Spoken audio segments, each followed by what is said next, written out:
దక్షిణ చైనా సముద్రంపై యుద్ధ మేఘాలు కమ్ముకుంటున్నాయి. చైనా ఫిలిప్పీన్స్ నౌకల మధ్య నిత్యం జరుగుతున్న దాడులు ఎక్కడ యుద్ధంగా మారుతాయో అన్న ఆందోళనలు అంతకంతకు పెరిగిపోతున్నాయి. గతేడాది ఫిలిప్పీన్స్ నౌకలపై కత్తులు గొడ్డలతో చైనా నేవీ దాడి చేస్తే తర్వాత ఫిలిప్పీన్స్ ఏకంగా చైనా కోస్ట్ గార్డ్ నౌకనే ఢీకొట్టి దేనికైనా రెడీ అంటూ సవాల్ చేసింది. ఇది మనసులో పెట్టుకున్న బీజింగ్ ఈసారి మాస్టర్ షిప్ను యాక్షన్లోకి దించింది. దీంతో దక్షిణ చైనా సముద్రంలో మరోసారి యుద్ధ కల్లోలం చెలరేగింది. ఇంతకు దక్షిణ చైనా సముద్రంలో అసలేం జరుగుతుంది? నడి సముద్రంలో చైనా ఫిలిప్పీన్స్ మధ్య ఈ స్థాయి ఉధృత పరిస్థితులకు కారణమేంటి? Watch this. దక్షిణ చైనా సముద్రంలో మరోసారి టెన్షన్. మాస్టర్ నౌకను రంగంలోకి దించిన డ్రాగన్ కంట్రీ. దక్షిణ చైనా సముద్రంలో ఉద్రిక్తతలకు రీజన్ ఏంటి?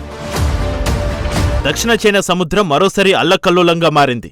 అందుకు కారణం తుఫాను కాదు, సునామీ అంతకన్నా కాదు, డ్రాగన్ కంట్రీ చైనా. అవును, దక్షిణ చైనా సముద్రం మొత్తం తనదే అని రెచ్చిపోతున్న డ్రాగన్ ఆ ప్రాంతంలోకి ఇతర దేశాల నౌకలను రానివ్వడం లేదు. Taiwan, Vietnam, Malaysia, Indonesia, Brunei, Philippines తదితర దేశాల నౌకలపై నిత్యం దాడులకు తెగబడుతోంది. ఇప్పుడు ఏకంగా తన మాస్టర్ షిప్నే రంగంలోకి దించింది. ప్రపంచంలోనే అతిపెద్ద తీర ప్రాంత గస్తీ నౌక ఇది. అందుకే దీనికి మాస్టర్ అని పేరు పెట్టారు. ఇది చూడడానికి కూడా రాక్షస నౌకలాగే ఉంటుంది. ఈ మాస్టర్ నౌక ఏకంగా 12,000 టన్నుల బరువును మోసుకెళ్లగలదు. ఈ నౌక పొడవు అక్షరాల 165 మీటర్లు. సింపుల్గా చెప్పాలంటే 3 ఒలింపిక్ స్విమ్మింగ్ పూల్స్ సైజులో ఉంటుంది. ఈ నౌకకు ఫైరింగ్ సామర్థ్యం కూడా ఉంది. అందుకు అవసరమైన మిషన్ గన్స్ను అమర్చింది చైనా. అంతేకాకుండా ఆయుధాలతో కూడిన హెలికాప్టర్ను కూడా ఈ రాక్షస నౌకలో మోసుకెళ్తోంది. ఇప్పుడు ఈ నౌక ఫిలిప్పైన్స్కు సమీపంలోని స్కార్బరో షోల్లో కనిపించింది. స్కార్బరో షోల్ అనేది దక్షిణ చైనా సముద్రంలో వివాదాస్పద చిన్న దీవి. ఈ ప్రాంతాన్ని తమదంటే తమదని ఫిలిప్పైన్స్, చైనా వాదిస్తున్నాయి. స్కార్బరో షోల్ చుట్టూ చైనా రాక్షస నౌక చక్కర్లు కొట్టింది. ఈ నౌకను మనీలా గుర్తించింది. వెంటనే తమ కోస్ట్ గార్డు నౌకను మనీలా రంగంలోకి దించింది. చైనా నౌకను వెనక్కి వెళ్లిపోవాలంటూ ఫిలిప్పైన్స్ కోస్ట్ గార్డ్ ఆదేశించింది. చైనా మాస్టర్ షిప్ ఎప్పుడైతే స్కార్బరో షోల్లో ఎంట్రీ ఇచ్చిందో ఆ వెంటనే మనీలా నేవీ తీవ్రంగా ప్రతిస్పందించింది. తమ జలాల్లోకి వచ్చిన చైనా గస్తీ నౌకను తిరిగి వెళ్లిపోవాలని హెచ్చరించింది. కానీ ఫిలిప్పైన్స్ కోస్ట్ గార్డ్ ఆదేశాలను చైనా నౌకలు అస్సలు లెక్క చేయలేదు. పైగా స్కార్బరో షోల్ ప్రాంతంలో తిరిగే అధికార ఫిలిప్పైన్స్ నౌకలకు లేదంటూ మాస్టర్ నౌక కోస్ట్ గార్డులు హెచ్చరించారు. స్కార్బరో షోల్పై తమకు పూర్తిగా హక్కులు ఉన్నాయని వాదించారు. అయితే ఫిలిప్పైన్స్ కూడా తగ్గేదే లేదన్నట్టుగా వాదనకు దిగింది. డ్రాగన్ రాక్షస నౌకకు మరింత సమీపంలోకి మనీలా కోస్ట్ గార్డు నౌక వెళ్ళింది. దీంతో దక్షిణ చైనా సముద్రంలో యుద్ధం ఒక్కటే బ్యాలెన్స్ అనేలా మారాయి పరిస్థితులు.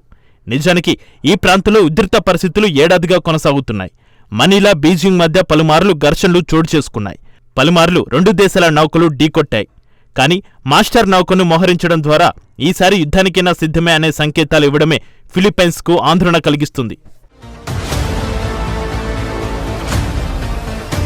దక్షిణ చైనా సముద్రం హిందూ మహాసముద్రం, పసిఫిక్ మహాసముద్రం మధ్య ఉంటుంది. దీని చుట్టూ China, Taiwan, Vietnam, Malaysia, Indonesia, Brunei, Philippines దేశాలు ఉంటాయి. అయితే ఆక్రమణకాంక్షతో రగిలిపోతున్న చైనా మాత్రం ఈ మొత్తం ప్రాంతం తమదే అని వితండవాదం చేస్తోంది. దాదాపు అన్ని దేశాలు ఈ ప్రాంతంలో తమకు కూడా వాటా ఉంటుందని ప్రకటించుకున్నాయి. వాస్తవానికి దక్షిణ చైనా సముద్ర ప్రాంతం 1939 నుంచి 1945 వరకు జపాన్ ఆక్రమణలో ఉంది. రెండో ప్రపంచ యుద్ధంలో జపాన్ ఓటమి తర్వాత దానిని స్వాధీనం చేసుకోవడానికి చైనా నౌకలను పంపింది. యుద్ధం తర్వాత చైనా ప్రభుత్వం 30 లక్షల చదరపు కిలోమీటర్లలో ఎక్కువ భాగం తనదిగా అన్ని ద్వీపాలను ఒకే రేఖ మీద చూపిస్తూ ఓ మ్యాప్ విడుదల చేసింది. అప్పటి నుంచి దక్షిణ చైనా సముద్రంలోకి ఇతర దేశాలను అడుగు పెట్టనీయడం లేదు. మరీ ముఖ్యంగా ఫిలిప్పైన్స్ నౌకలపై పదే దాడులు చేస్తోంది. ఇటీవల కాలంలో దక్షిణ చైనా సముద్రంలో డ్రాగన్ కంట్రీ మోహరింపులు భారీగా పెరిగాయి.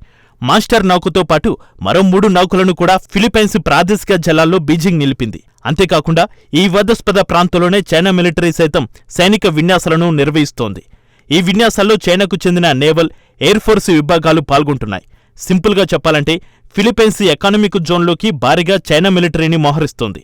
ఫిలిప్పైన్స్ చుట్టూ తన రక్షణ సామర్థ్యాలను భారీగా పెంచుతోంది. కానీ తొలిసారిగా తన మాస్టర్ షిప్ను ఫిలిప్పైన్స్కు చాలా దగ్గరలో మోహరించడమే దక్షిణ చైనా సముద్రంలో ఉద్రిక్త పరిస్థితులను పతాక స్థాయికి చేర్చింది. వన్ చైనా పాలసీని పదే పదే ప్రస్తావిస్తున్న బీజింగ్ తైవాన్తో పాటు ఫిలిప్పైన్స్ పైన వ్యూహం మారుస్తుందా అన్న అనుమానాలు పెరుగుతున్నాయి. అందులో భాగంగానే మిలిటరీ మోహరింపులను పెంచి మనీలాపై ఒత్తిడి పెంచే ప్రయత్నం చేస్తున్నట్టుగా కనిపిస్తోంది.